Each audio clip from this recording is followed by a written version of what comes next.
بسم اللہ الرحمن الرحیم۔ فرمان الہی ہے کہ کسی کا مذاق اڑانے کی کیا ممانعت ہے۔ اے ایمان والو، مرد دوسرے مردوں کا مذاق نہ اڑائیں۔ ممکن ہے کہ یہ ان مذاق اڑانے والوں سے بہتر ہوں، اور نہ عورتیں عورتوں کا مذاق اڑائیں۔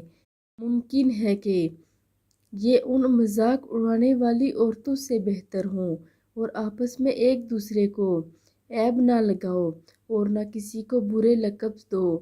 ایمان کے بعد فقط برا نام ہے، اور جو توبہ نہ کریں وہی ظالم لوگ ہیں۔ یعنی ہم سب کو کسی کا مذاق نہیں اڑانا چاہیے، کیونکہ شاید جس کا ہم مذاق اڑا رہے ہوں وہ ہم سے بہتر ہو، اور اللہ رب العزت بہتر جاننے والا ہے۔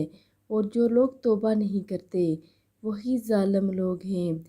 آپ سب بھی کثرت کے ساتھ توبہ استغفار کیا کریں۔ اللہ رب العزت ہمیں عمل کی توفیق عطا فرمائے۔ آمین ثم آمین۔